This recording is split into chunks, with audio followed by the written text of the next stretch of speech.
Madinah. Bagus. Yang kedua, ada pertanyaan kedua. Dakwah Rasulullah itu ada beberapa tahap. Gimana sih Pak? Sembunyi-sembunyi dan terang-terangan. Apa? Sembunyi-sembunyi dan terang-terangan. Sembunyi dan terang. Kemudian nih ada pertanyaan terakhir ya. Wahyu yang pertama diturunkan surat Al-Alaq. Ayat sampai ayat 1 sampai 5. Oke. Jadi materinya harus dibuka lagi ya. Sekarang kita ke materi selanjutnya yaitu tentang Khulafaur Rasyidin. Khulafaur Rasyidin. Ada yang tahu? Berasal dari kata khalifah dan rasyidin. Khalifah itu pemimpin dan rasyidin itu yang diberi petunjuk. Jadi kalau disatukan berarti apa? Pemimpin yang diberi petunjuk oleh Allah Subhanahu wa Ta'ala, yaitu untuk memimpin atau menjadi khalifah di muka bumi ini. Tugasnya bukan hanya sekedar pemimpin saja, pemimpin agama dan juga pemimpin negara. Ada 4 Khulafaur Rasyidin. Yang pertama, Abu Bakar As-Siddiq, Umar bin Khattab, Utsman bin Affan, Ali bin Abi Thalib. makanya sudah lancar ya, sudah pada baca semua ya. Kalau begitu, kalau sudah baca semua, kita langsung saja ke pembagian kelompok ya. Kelompok 1, 2, 3, dan 4. Materinya boleh dilihat. Ya, sudah pegang masing-masing kertasnya? Kelompok 1 tentang Abu Bakar Abu Bakar As-Siddiq. Kelompok 2 Ali bin Abi Thalib. silakan kalian tuangkan pemikiran tentang Khulafaur Rasyidin tadi ke dalam kertas yang masih kosong ini ya. Siap? Oke, dimulai. Apa saja tuangannya tentang pemilihannya? Ingat pemilihannya ya.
akan menjelaskan tentang Khalifah Abu Bakar As-Siddiq.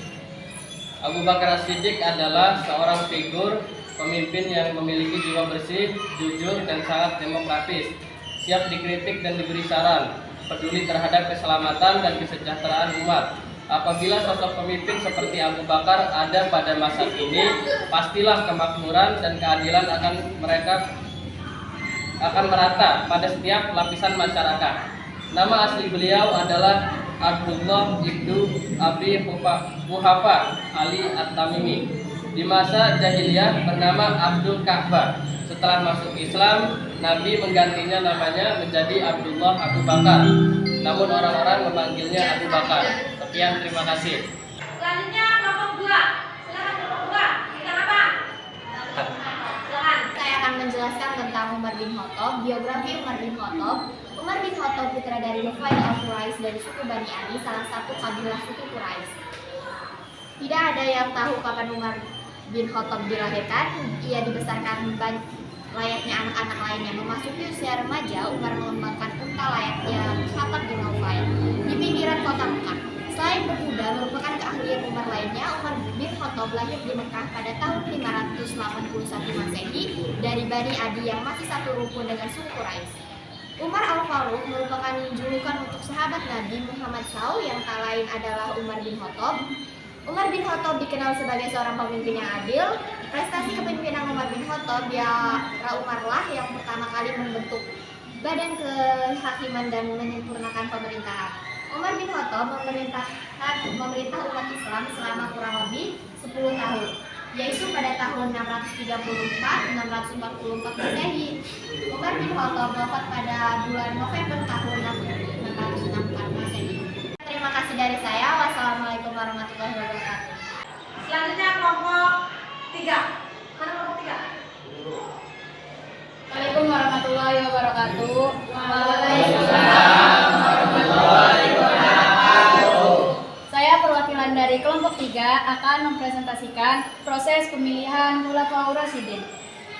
Saya akan menjelaskan tentang Utsman bin Affan. Utsman bin Affan adalah khalifah ketiga yang memerintah dari tahun 644 Masehi hingga 656 Masehi dan merupakan Khulafaur Rasyidin yang paling lama memerintah. Utsman adalah salah satu sahabat utama Nabi Muhammad SAW.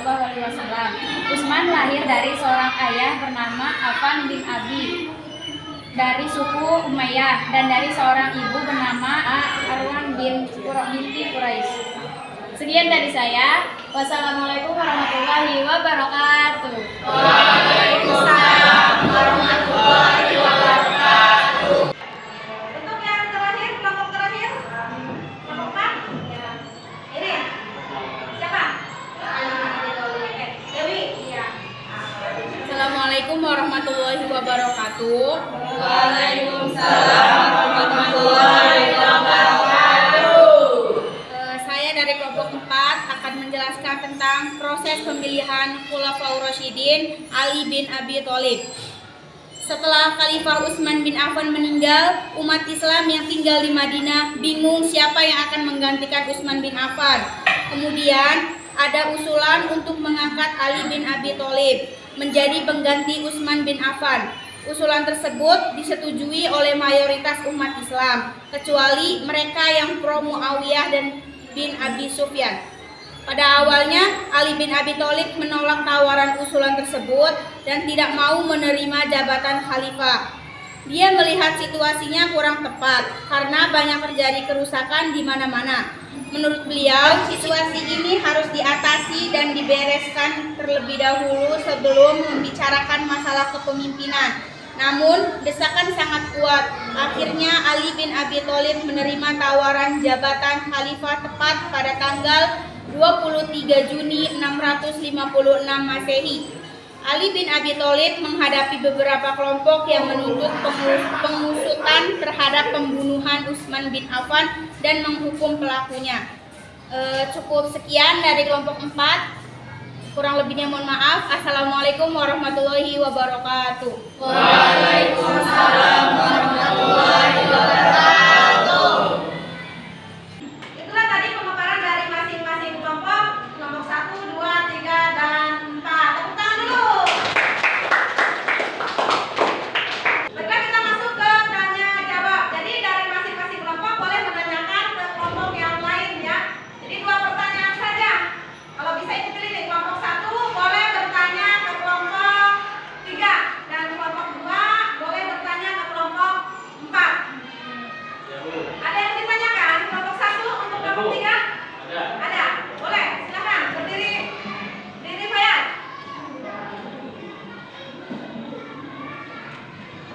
Pertanyaannya untuk kelompok 3 yaitu coba bandingkan proses pemilihan Khulafaur Rasyidin dengan pemilihan presiden di Indonesia. Mau langsung dijawab kelompok 3? Iya, Bu. Boleh. Boleh. Ya, gimana jawabannya? Ya, boleh. Kalau boleh boleh, duduk juga boleh. Kalau presiden itu secara demokrasi, sedangkan Khulafaur Rasyidin itu secara pemuka agama atau sahabat Rasulullah, paham dengan Al-Quran dan Sunnah, lalu merunding atau musyawarah.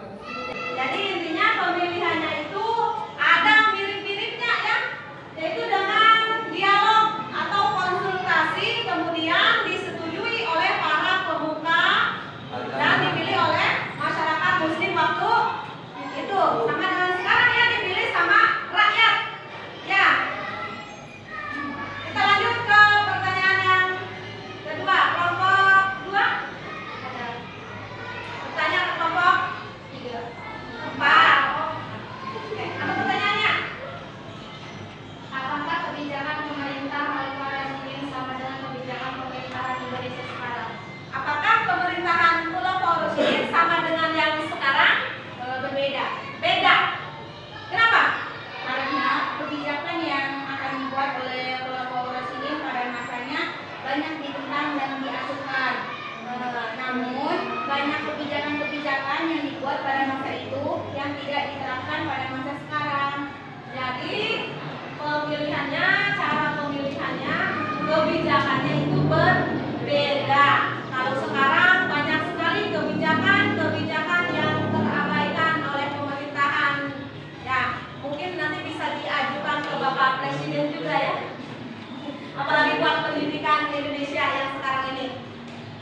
Baiklah, kita langsung ke kesimpulan ya. Jadi intinya pemilihan Khulafaur Rasyidin itu dengan konsultasi atau musyawarah antara tokoh-tokoh yang berpengaruh pada waktu itu. Dibicarakan terlebih dahulu dari segi kemampuannya, kepemimpinannya, kemudian kecerdasannya juga, mungkin dari kesehariannya adil atau tidak, itu ya. Kalau memang memenuhi persyaratannya, bisa diajukan, bisa di apa namanya? Nih, ini cocok buat pemimpin umat muslim masa depan menggantikan Rasulullah. Ada pertanyaan lagi? Nah, kalau tidak ada, materinya untuk hari ini tentang pemilihan Khulafaur Rasyidin. Terima kasih sebelumnya.